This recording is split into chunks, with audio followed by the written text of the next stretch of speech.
क्या बंगाल चुनाव रद्द करना चाह रही है बीजेपी और राष्ट्रपति शासन लागू करना चाह रही है? इस सवाल पे आने से पहले सबसे पहले ये वीडियो देखें। ये चुनाव आयोग के अधिकारी की वीडियो है जो आग की तरह वायरल हो रहा है। किस तरीके से ये भाजपा का झंडा जो है वो डंडा में फिट करने में लगे हैं। जी हाँ, ये ज्ञानेश कुमार चुनाव आयोग उनके अधिकारी हैं। इनका नाम है अतानु चक्रवर्ती। ये चुनाव आयोग के जो है अधिकारी है। सोचिए, सेक्टर अधिकारी भाजपा के झंडे में डंडा लगाने का काम कर रहा है। लेकिन अफसोस की बात है कि चुनाव आयोग की आंखें बंद हैं, कानें बंद हैं। अब तक कोई कार्रवाई नहीं किया गया। बंगाल को लेकर स्थिति अगर आपको बता दे तो बंगाल के अंदर जो है चुनाव आयोग ने अपने सभी अधिकारी को बदल दिया है। कोई इस पद पे थे तो उस पद पे कर दिया, सभी अधिकारी बदले गए। मतलब ये समझ लें कि जो थाना होता है पुलिस का, उसके इंचार्ज को भी बदलने का काम किया, हवलदार तक को भी बदलने का काम किया। भवानीपुर की अगर बात करें जहां ममता बनर्जी चुनाव लड़ रही है, वहां पे ये स्थिति है। मतलब उल्टा पलटी सब कर दिया। लेकिन जब उनके उल्टा पलटी के बाद जब उनके ही अधिकारी बीजेपी के दफ्तर में बीजेपी का झंडा लगा रहे हैं, तब चुनाव आयोग के अधिकारी आंख और कान सब बंद कर लेते हैं। और अब तक कोई कार्रवाई जो है अतानु चक्रवर्ती ये जो है उनके ऊपर नहीं किया जाता है। इन्हें जो है सेक्टर ऑफिसर नियुक्त किया गया था पनिहाटी कॉन्स्टिट्यूएंसी का। तो अतानु चक्रवर्ती जो है वो बीजेपी के जो है वो झंडा लगाते हुए देखे गए।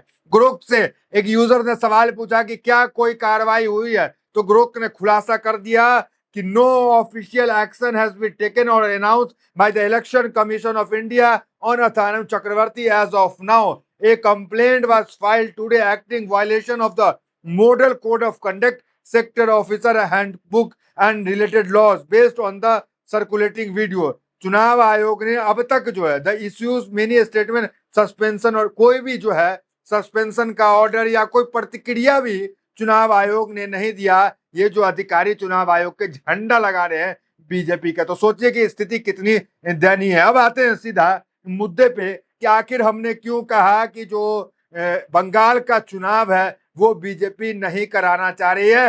बंगाल के चुनाव के बीच राष्ट्रपति को उतारना चाह रही है और ये कोशिश में है कि बंगाल चुनाव ना हो, राष्ट्रपति शासन लागू कर दिया जाए। ये हम नहीं कह रहे, ये ममता बनर्जी ने एक जो है वो भाषण के दौरान कहा है। क्योंकि आपने देखा मालदा के अंदर 7 जज को बंधक बना लिया गया। इस तरह की जो भी घटनाक्रम पश्चिम बंगाल में हुआ, चाहे वो अमित शाह के रोड शो के बीच जो हंगामा हुआ, जो जूते चप्पल देखने को मिले, उससे ये कहा गया कि पश्चिम बंगाल में यह माहौल बनाया जा रहा है कि अराजकता दिखाया जाए, हिंसा दिखाया जाए, ताकि राष्ट्रपति शासन जो है लागू हो सके। क्योंकि बीजेपी चुनाव जीत नहीं पाएगी, चुनाव से हार रही है, चुनाव से पीछे हट रही है। क्योंकि ये मैं नहीं कर रहा हूं, क्योंकि सर्वे जितने आ रहे हैं वो सर्वे यही बता रहे हैं कि बंगाल के अंदर ममता बनर्जी का जो पलड़ा है अब भी भारी है। तो अब सीधा मुद्दे पे आते हैं। मुद्दा जो है कि क्यों ममता बनर्जी को यह कहना पड़ा कि जो बीजेपी है वो यहाँ चुनाव करवाना ही नहीं चाहती है। देखिए, ममता बनर्जी का आरोप, बीजेपी चुनाव रद्द कर बंगाल में राष्ट्रपति शासन लागू करना चाहती है। क्या कहा ममता ने, जरा देखिए। बंगाल में कानून व्यवस्था को नियंत्रण न कर पाने के लिए सीएम ममता बनर्जी ने चुनाव आयोग को कड़ी आलोचना की है। और जो है चुनावी रैली में सीएम ने कहा है कि बीजेपी को यह योजना बंगाल में विधानसभा चुनाव रद्द करवाना और राष्ट्रपति शासन लागू करवाना है। उन्होंने आगे कहा कि चुनाव आयोग बंगाल में कानून व्यवस्था को नियंत्रण करने में विफल रहा है। देखिए, मालदा का इंसिडेंट हो, 7 न्यायिक जज को हिरासत में लेने का मामला हो, चाहे उसके बाद अमित शाह की रैली में हुई भगदड़ का मामला हो, ये तमाम चीज जो है ये इशारा कर रहे हैं कि राष्ट्रपति शासन लागू करने के लिए बीजेपी खुद चाह रही है। हालांकि जो मालदा में हुआ वो गिरफ्तारी जो हुई वो ममता बनर्जी ने सीबीआई को भेजकर वो गिरफ्तारी की, जिसमें जो मुख्य जो आरोपी थे, जो एआईएम के नेता थे, कोई टीएमसी के नेता नहीं थे, उसे गिरफ्तार किया गया। तो ममता बनर्जी सतर्कता के साथ सीबीआई को भेजकर वो गिरफ्तारी की और बाद में बयान भी दी कि ये जो है कोई चुनाव आयोग जो है गिरफ्तारी नहीं कराया है, कोई जो है गृह मंत्रालय से गिरफ्तारी नहीं हुआ, हमने जो है इस मालदा वाले इंसिडेंट पे कार्रवाई करते हुए गिरफ्तारी की। मतलब ममता को अंदेशा है कि बीजेपी यहाँ चुनाव कराना ही नहीं चाह रही है। तो 7 जजों का मामला हुआ। देखिए हेडलाइंस क्या है, कानून व्यवस्था मुझसे छीन ली गई है, इसी बंगाल में राष्ट्रपति शासन चला रहा। तो ममता बनर्जी ने पलड़ा झाड़ लिया कि बंगाल में जो है राष्ट्रपति शासन चल रहा है, बंगाल में चुनाव आयोग चला रहा है, पुलिस हमारे हाथ में नहीं है, हमें कोई सूचना नहीं दी जा रही है, इस तरह की बातें कही जा रही है। मुर्शिदाबाद के मामले में जो है वो कहा कि चुनाव आयोग भाजपा और केंद्रीय गृह मंत्री अमित शाह के नियंत्रण में है। तो ये जो है मालदा वाले इंसिडेंट में ममता बनर्जी ने कहा। देखिए बीजेपी के गद्दावर नेता रविशंकर क्या कह रहे हैं कि ममता बनर्जी हार रही हैं, वह हताश है, वे ईवीएम की मदद से 2 बार जीती हैं। तो ये जो है वो रविशंकर प्रसाद कह रहे हैं कि 2 बार जो जीती ममता बनर्जी वो ईवीएम की मदद से जीती। हालांकि ये भी कहा जा सकता है कि मोदी जो इतनी बार जीते हैं तो क्या वो किसकी मदद से फिर जीते हैं, सवाल तो कई हैं। लेकिन जो सर्वे हुआ है, ताजा सर्वे की पसंदीदा मुख्यमंत्री का चेहरा कौन है, इन तमाम सर्वे पे देखिए आपको बताएंगे। जो सर्वे एबीपी न्यूज से लेके आज तक ने छापा है वो क्या है, चौंक जाइएगा आप सर्वे देख करके। और यही वजह है कि ममता बार बार कह रही है कि ये जो अराजकता फैलाई जा रही है सिर्फ इसलिए कि बंगाल का चुनाव रद्द हो। देखिए अनाउंस हो चुका है, चुनाव 2 चरण में चुनाव होने का है, लेकिन बीजेपी चाह रही है कि यहाँ पर जो है राष्ट्रपति शासन लागू हो जाए। ममता का ये बड़ा आरोप है। सर्वे पे सीधा आते हैं, सर्वे क्या कहता है देखिए। कौन है पसंदीदा सीएम चेहरा, इस सर्वे में बंगाल की जनता से कई सवाल पूछा गया है। इसी सवाल में एक सवाल पसंदीदा सीएम चेहरा को लेकर था कि अगले सीएम के रूप में किसे देखना चाहेंगे। इसका जवाब विपक्ष के दावों के पूरे उलट दिख रहा है। मतलब बीजेपी जो दावा करती है, अमित शाह जो दावा कर रहे थे कि अमित शाह बंगाल आए थे, कहते 15 दिन रहेंगे, 15 घंटा भी नहीं रहे, बंगाल से चले गए अमित शाह।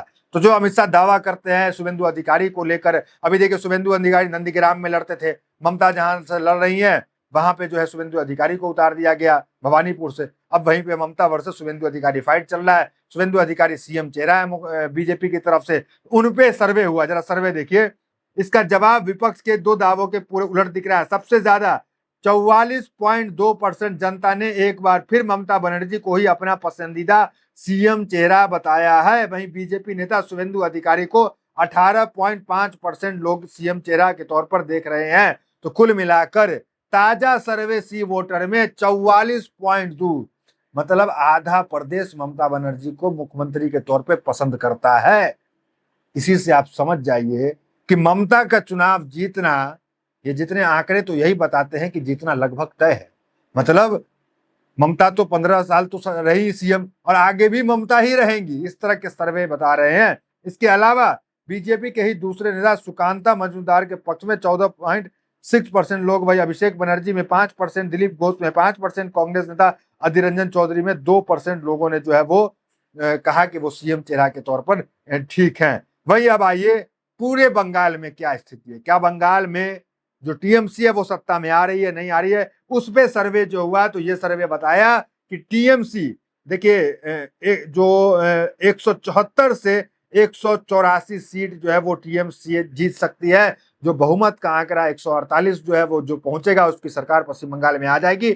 वहीं 148 बहुमत का आंकड़ा चाहिए, जिसमें 174 से 184 जो है वो टीएमसी ला रही है। ये जो है वोटर वाइब सर्वे के अनुसार एबीपी न्यूज ने इसे छापा है। वहीं अगर बीजेपी की बात करें तो बीजेपी जो है 100 से ऊपर जा सकती है, इस तरह के अनुमान लगाए जा रहे हैं। तो कुल मिलाकर कह सकते हैं कि टीएमसी जो है दोबारा सत्ता में आ रही है। वहीं आरोप प्रत्यारोप का दौर भी लगातार जारी है। एक देखिए जो बीजेपी वेस्ट बंगाल ने हमला किया और हमला करके ममता बनर्जी के ऊपर जॉब अपॉर्चुनिटी इन बंगाल जो है वो माइनस में गया है, जॉब अपॉर्चुनिटी यहाँ पर नहीं है। तो ये हमला करते हुए बीजेपी ने कहा, उसका जवाब देते हुए टीएमसी ने लंबा चौड़ा पोस्ट किया।